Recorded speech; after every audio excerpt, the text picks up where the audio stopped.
Hi there, it's Michael from Fujifilm. Out here on the streets because this new camera, the GFX100RF, is a kind of camera that makes you want to get out of the house and go explore. First of all, look how small and compact that is. It fits right into my hand, and it's a thing of beauty, it really is. Inside here is our more than full frame GFX 102 megapixel sensor. Yes, we put that inside this body. Now, RF stands for rangefinder style, and you see up here in the upper left corner, similar to the GFX50R, there's that rangefinder EVF. Now, one of the things that's really cool about this camera is this wheel on the top. That is the aspect ratio wheel. Being able to change aspect ratios on the fly unlocks a whole new world of creativity. It really does. It gives your brain something else to work with. Yes, you can crop and post, but being able to see it in camera, I find incredibly liberating. All right, something else about this camera that's new and different and really novel is this is a fixed lens. GFX100RF is a fixed 35mm f4 lens with a leaf shutter. Okay, let's talk about hardware and operation. All right, so the sensor in here is the same that you find in GFX100S2, and it's combined with the Fujifilm X Processor 5. So you get the same excellent autofocus, the same excellent dynamic range, the same film simulations, the same low noise at high ISOs. It's the same image quality that you've come to trust in the entire GFX lineup. So with 102 megapixels, we offer you the ability to get multiple angles of view by way of what we call a digital teleconverter. So besides that normal angle of view which this 35mm lens provides, okay, which on a 35mm film equivalent is this 28mm, because this is a more than full frame sensor, right? We are able to give you 3 additional angles of view. And we gave you a simple way to do it. Right here in the front is this little lever that goes left and right, okay, underneath the scroll wheel. The only thing this lever does is digital teleconverter. It cannot be reprogrammed to do anything else. So as I found walking around, if I want to be able to zoom in on something, it's really fast and simple. And rest assured, again, because you're starting with so much resolution that when it comes to enlarging, you still have lots and lots of image information left over. Okay, the other thing that's really fun is, like I said, is this wheel on the back, the aspect ratio wheel. But having it as a dedicated wheel right on the camera actually made me think about it more and made me want to change aspect ratios on the fly as I'm walking around from one shot to another. It made it very, very exploratory, and it made it really instructive and simple and fun to use. Also on the front of the camera is this lever, which is similar to what we have on the X100 series and on the X Pro 2 series. Now this lever gives you 4 functions. If you press to the left or pull to the right, that gives you 2 functions.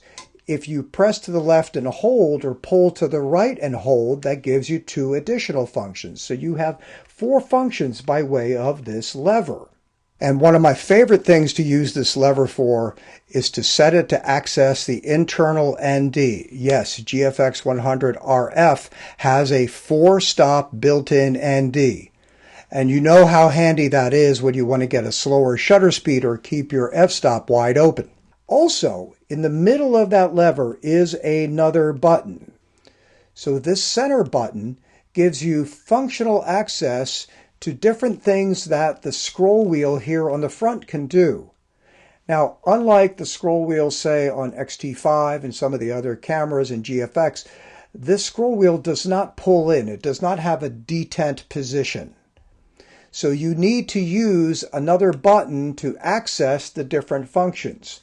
And by default, that's what the center button is set to. So you can change different things. So for example, on the aspect ratio wheel, there is a C position. C for custom or command, which means you can use that front scroll wheel to also change aspect ratios. If you have the iris on the lens set to A, you can set it up in the menu so that the iris can be changeable by way of the front command wheel.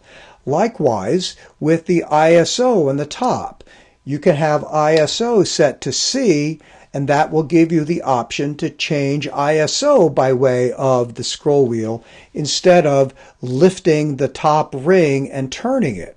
So that's all part of the very clever functionality that we've given you that, again, like I said, makes it really fun to walk around with and operate quickly and easily. Now, because we're giving you all these options with digital teleconverter and aspect ratios, we've also made it easy for you to decide how you want to see all that in the viewfinder or the LCD.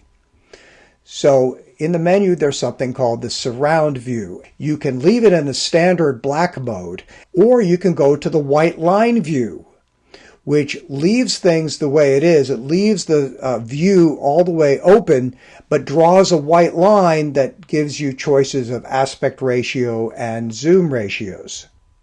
Or you can choose something in the middle, which is the semi-transparent view, where the surround is sort of a dark gray, but you can actually see through it. So there's no line here, but it lets you see what you're actually getting in camera and still be able to see outside that area. So a leaf shutter operates by way of opening and closing like your iris in your eye. It's not moving front curtains. So because of that, it imparts virtually no momentum that can contribute to camera shake. So GFX100RF does not have in-body image stabilization because of that wide angle of view, the comfortable hold, the really good high ISOs, and that lack of focal plane shutter. You're not really going to miss it, I'm pretty sure. But something else that's good with a leaf shutter, which again, like X100s, is that you can get flash sync at any of the mechanical shutter speeds. That's right.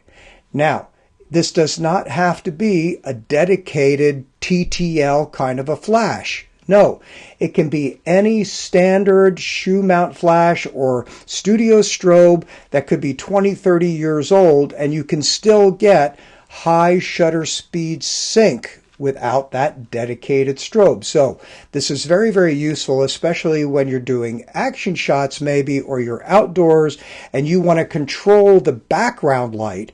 Well, by upping your shutter speed, you can get the background ambient illumination to go darker and still maintain the same level of illumination on your subject with the flash. So in video mode, you won't find as many bells and whistles as on some of our other cameras. It will do up to 4K.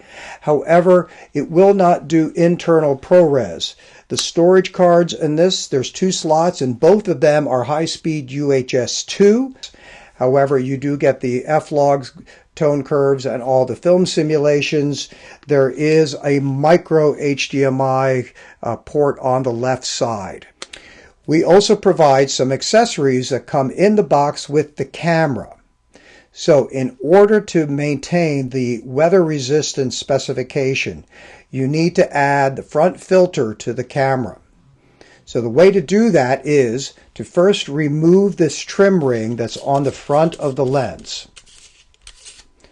Once you've taken that off, you take the adapter ring that comes with the camera, and you'll notice the adapter ring has a couple of little prongs on it and an index mark, and you line up that index mark with the camera and just screw it on. Now you can very easily add the 49mm clear filter that, again, like I said, comes with the camera, and now you meet the weather resistance specification. If you really want to jazz the camera up, I absolutely love this metal lens hood that comes with it. All you have to do is put it on an angle, rotate it, it clicks into place, and look how absolutely beautiful that is. All right, there you have it. Honestly, this camera is so beautifully designed. and fits in your hand so nicely, you will never want to put it down. Thanks for joining me. See you next time.